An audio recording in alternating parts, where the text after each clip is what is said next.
Banyak orang bilang cerita hidup kita dimulai pada hari saat kita lahir. Seakan-akan setiap peristiwa yang terjadi sebelumnya adalah bagian yang terpisahkan. Semua memori yang justru sebenarnya membentuk cerita kita. Tentang orang tua, tentang orang-orang yang hidup sebelum mereka, atau tentang saudara-saudara yang lahir sebelum kita. Karena pada akhirnya akan ada satu atau dua cerita di hari ini. Tentang patah, bangun, jatuh, gagal, hilang, menunggu, bertahan, dan semua ketakutan pada umumnya yang pada saatnya nanti akan kita ceritakan kembali.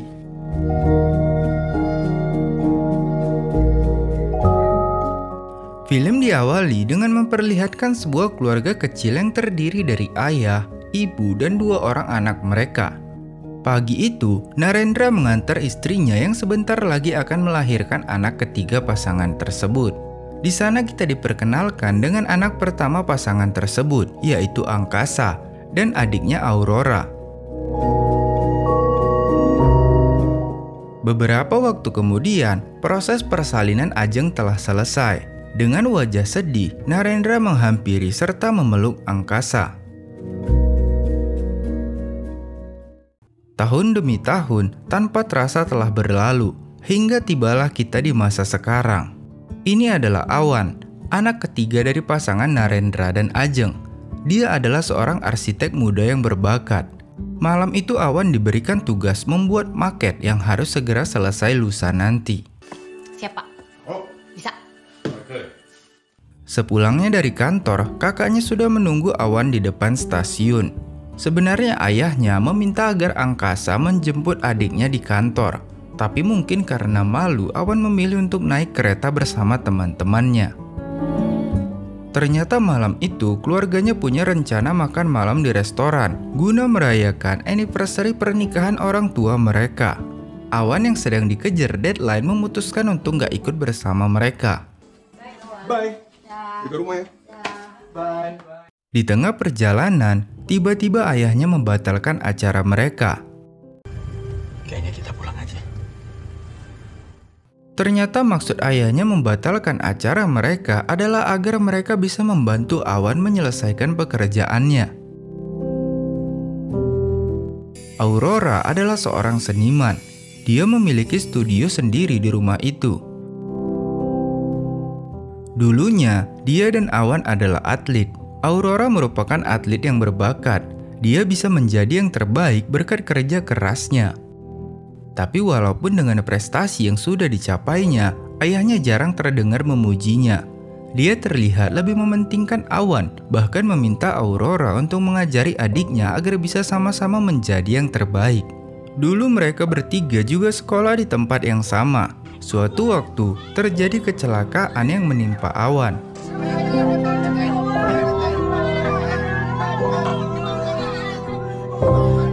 Akibat insiden itu, ibunya sampai sekarang mengalami trauma untuk nyetir mobil sendiri.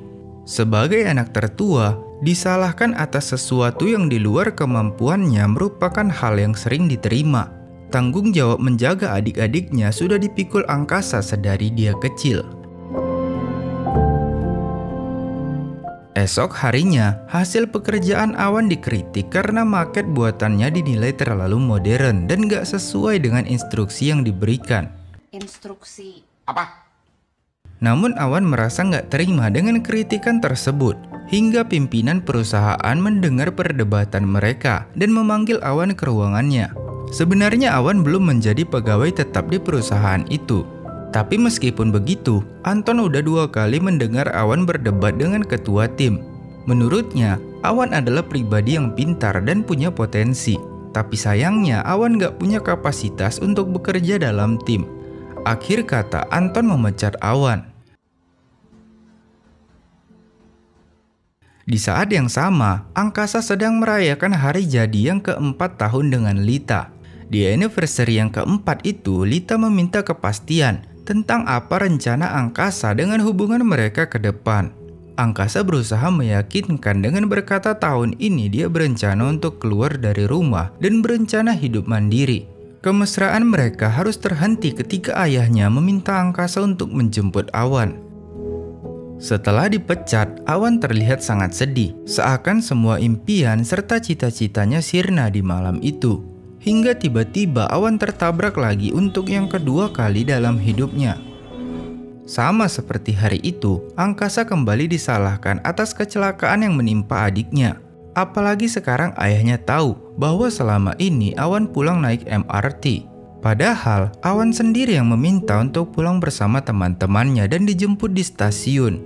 Mendengar keributan yang terjadi, Awan menghampiri mereka dan membenarkan perkataan angkasa. Beberapa hari setelahnya, Awan melihat angkasa yang sedang akan pergi ke konser. Awan yang bosan di rumah memaksa untuk ikut bersama kakaknya. Apalagi di konser itu akan tampil band favoritnya. Yaudah, sana 5 menit ya. Oke, ya. Angkasa juga mengajak Aurora agar jika ketahuan mereka bersama-sama akan dimarahin. Tapi Rara tetap menolak. Angkasa bekerja sebagai I.O, sama juga seperti kekasihnya. Ketika melihat penampilan band favoritnya, Awan dihampiri seorang pria. Dia memperkenalkan dirinya sebagai Kale. Setelah konser berakhir, mereka menyempatkan diri untuk berbincang-bincang dan mengenal satu sama lain. Kale ternyata adalah manajer band favoritnya Awan. Sebenarnya dari dulu cita-citanya adalah menjadi seorang musisi. Dia kuliah di Jakarta tapi berakhir berantakan dan cita-citanya jadi gak kesampaian. Sempat juga bergabung bersama band tapi bandnya bubar. Intinya berbagai asam garam kehidupan udah dirasakannya. Hingga dia merasa memang gak bakat menjadi musisi. Walaupun begitu, Kale tetap gak menyerah. Ya setidaknya walaupun gak menjadi musisi, dia tetap bisa berada di dekat panggung. Perjuangan hidup Kale sangat berbanding terbalik dengan Awan, di mana sedari kecil dia selalu mendapat apa yang dia inginkan. Semua pekerjaannya, tugas-tugasnya selalu ada yang ngebantu. Bahkan hampir setiap keputusannya dalam hidup selalu dirundingkan bareng-bareng, sehingga dia nggak pernah tahu rasanya milih yang terbaik bagi hidupnya. Kemudian angkasa datang dan mengajak Awan pulang. Sebagai anak paling tua, apalagi merupakan anak laki-laki, sedari kecil ayahnya berpesan untuk selalu menjaga adik-adiknya. Dia didoktrin dan diajarkan untuk selalu mengutamakan adik dan keluarganya dibanding apapun. Semenjak kelahiran Awan, ibunya sering kali menangis. Bahkan semenjak saat itu, ibunya lebih banyak menyendiri.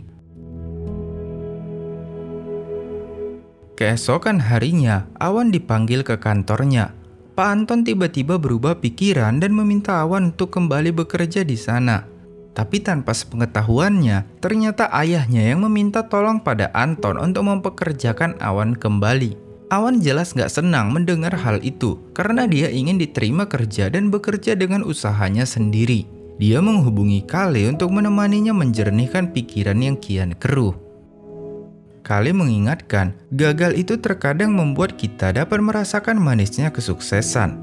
Pastinya, jika kita gagal, kesedihan juga ikut mengikuti. Tapi jika kita nggak pernah merasakan sedih, mungkin kita nggak akan tahu tentang kesenangan yang sebenarnya. Ayahnya sudah mengetahui kedekatan Awan dengan Kale. Semenjak kedekatan mereka, Awan jadi sering pulang malam dan susah dihubungi. Di tempat lain, Kale mengajak Awan untuk makan jajanan pinggir jalan. Diketahui, ayahnya selalu melarang Awan jajan sembarangan dengan alasan gak sehat, kotor, dan sebagainya. Tapi setelah Awan mencoba, mungkin apa yang dikatakan ayahnya gak sepenuhnya benar. Kale juga mengajak Awan naik motor, di mana sebenarnya Awan trauma dengan hal tersebut. Tapi Kale meminta agar Awan mengatasi rasa takutnya. Setibanya di rumah, ayahnya sempat melihat Awan dibonceng naik motor. Dia sempat menyalahkan Kale karena menurutnya Kale membawa pengaruh buruk. Mereka pun kembali bertengkar, apalagi ayahnya udah membantu Awan keterima kerja tanpa sepengetahuan dirinya. Sebenarnya Awan gak suka diperlakukan seperti itu. Dia ingin seperti kakak-kakaknya yang bisa kerja dengan hasil jerit payah mereka sendiri. Mungkin ayahnya berpikir dengan caranya memperhatikan Awan adalah bukti rasa sayangnya pada anaknya. Tapi di sisi lain, Awan merasa rasa sayang ayahnya terlalu berlebihan hingga dia merasa seperti terkekang. Pagi itu, Awan dijemput dan dia diajak ke tempat yang sebelumnya belum pernah dia kunjungi.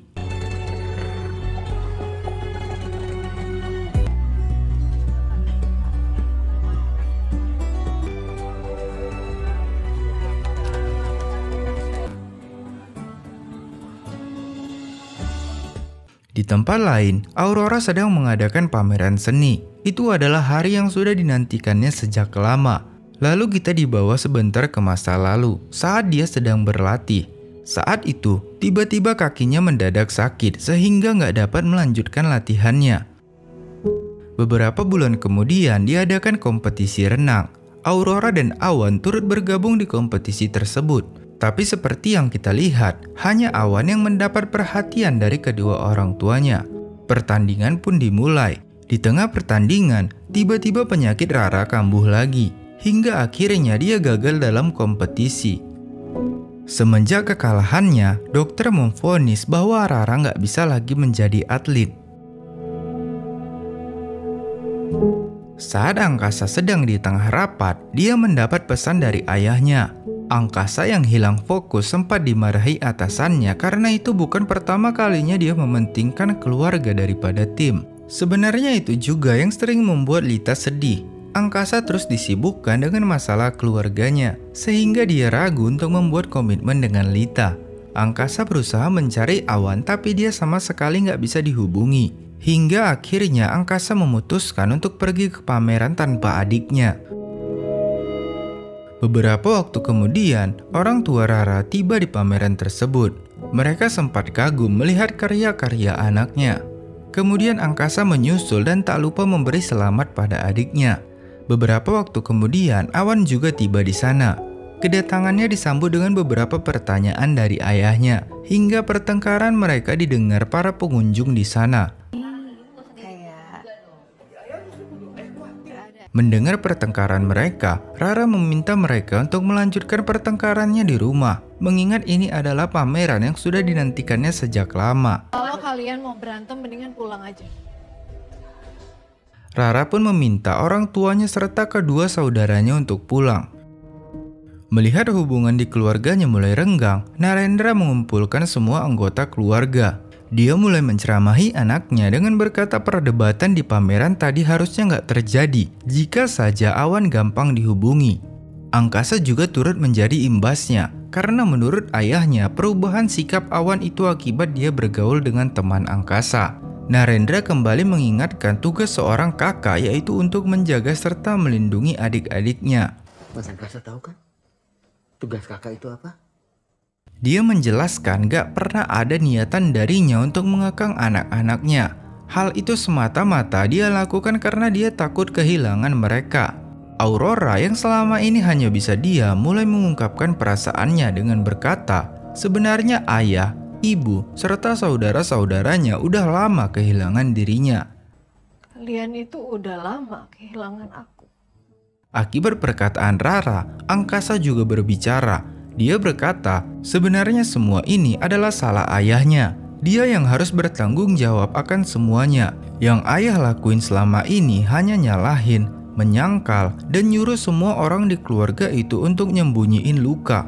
Faktanya, udah 21 tahun Angkasa diam. Dan selama itu dia disuapi oleh kebohongan tanpa dikasih penjelasan apa yang sebenarnya terjadi.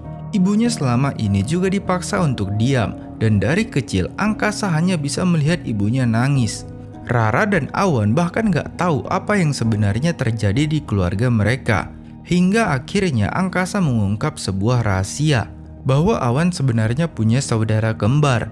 Mereka sebenarnya punya adik yang gak pernah mereka lihat sama sekali, dan itu coba ditutupin oleh ayahnya, karena katanya mereka gak perlu punya trauma. Mereka nggak perlu ngerasa kehilangan. Yang terpenting adalah mereka bahagia. Gimana caranya bahagia? Hingga tibalah kita di malam itu. Saat Ajeng melahirkan dua anaknya. Tapi dia hanya melihat seorang anak. Saudara kembar Awan ternyata nggak selamat. Dan bahkan Ajeng nggak sempat melihat wajah anaknya. Karena menurut suaminya itu hanya akan membuatnya trauma. Tempat tidur, pakaian, serta mainan yang sebelumnya sudah disiapkan harus dibuang Narendra untuk menghapus kesedihan sekaligus menjaga agar rahasia itu tetap aman. Faktanya, hanya angkasa yang tahu tentang kembaran Awan. Ajeng menyembunyikan sebuah kaos kaki untuk mengenang anaknya yang telah tiada. Ibunya berusaha meyakinkan Rara. Mungkin ada kebenaran di balik tindakan ayahnya.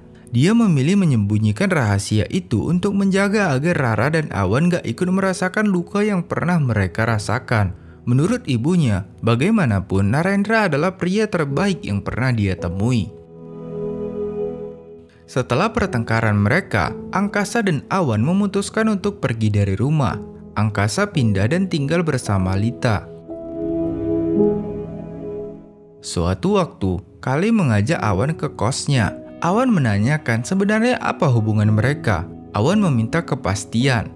Kemudian Kali berkata, kalau Awan butuh orang untuk menghibur atau nemenin di saat sedih, dia bisa melakukannya. Tapi nggak lebih dari itu. Bukan karena dia nggak suka, tapi dia nggak mau punya tanggung jawab atas kebahagiaan orang lain. Menurutnya, bahagia itu tanggung jawab masing-masing. Di mana Kali ada trauma menjalin hubungan dengan seseorang. Dia dulu pernah bahagia, lalu rasa itu dipaksa hilang. Kali hanya nggak mau kejadian itu terulang kembali. Untuk memastikan itu nggak terulang adalah dengan nggak melibatkan orang lain dalam hal yang dia rasakan. Terikat dengan suatu hubungan, bukan itu jalan yang dipilihnya. Setelah rahasianya terbongkar, sekarang semua yang mereka takutkan terjadi. Dan ternyata Narendra gak cukup siap menghadapinya. Sekarang hanya Rara yang masih tinggal di rumah itu. Ibunya berusaha meyakinkannya dengan berkata, Rara gak pernah kehilangan ibunya, begitu juga sebaliknya. Kalau dilihat-lihat, dari semua anaknya, Rara lah yang paling kuat, yang bisa memperjuangkan semuanya sendiri. Ibunya mengajak Rara untuk menjemput Awan dan Angkasa. Ajeng memberanikan dirinya untuk nyetir mobil setelah sekian lama dia mengalami trauma. Kemudian mereka pergi menjemput Awan. Mungkin Rendra bukanlah suami yang sempurna, tapi bagaimanapun dia telah memberikan Ajeng kebahagiaan yang gak terhitung jumlahnya. Awan akhirnya ikut bersama mereka dan bersama-sama mereka menjemput Angkasa. Angkasa sedikit menyesal, seandainya dia bisa sedikit kontrol emosinya, mungkin semua ini gak akan terjadi. Tapi ibunya berusaha meyakinkannya dengan berkata bahwa ini semua bukan salahnya. Selama ini, Angkasa telah memikul beban terlalu berat. Dia masih 6 tahun saat adiknya meninggal, tapi dia harus memikul tanggung jawab seperti orang dewasa. Ayah dan ibunya juga gak pernah tanya apa yang dirasakannya. Mungkin memang udah waktunya rahasia besar itu terbongkar. Ibunya meminta Angkasa pulang dan kasih kesempatan untuk ayahnya. Rara sebenarnya ada rencana untuk pergi dari rumah. Dia pernah ngelamar beasiswa ke London. Dia berpikir dengan cara itu dia bisa pergi dari rumah dan hidup sendirian. Karena sebenarnya saat di rumah pun dia merasa hidup sendirian. Tapi sayangnya dia nggak keterima. Akhirnya mereka berempat pun kembali ke rumah. Di rumah, ayahnya terlihat menangis meratapi kesalahannya. Kemudian anaknya satu persatu menghampirinya. Hubungan mereka perlahan kembali membaik, begitu juga Angkasa dengan ayahnya. Beberapa waktu setelahnya, Rara pergi ke UK untuk melanjutkan pendidikannya. Dengan di antara semua keluarganya, Rara pun pergi untuk sementara waktu. Di sini kita diperlihatkan sebenarnya ayahnya nggak pernah memilih-milih atau mengutamakan salah satu dari mereka. Kasih sayangnya pada tiap anaknya itu sama dan setara. Hanya saja mungkin hal itu nggak ditunjukkannya langsung di depan anaknya, sehingga anaknya merasa ayahnya pilih kasih atau semacamnya.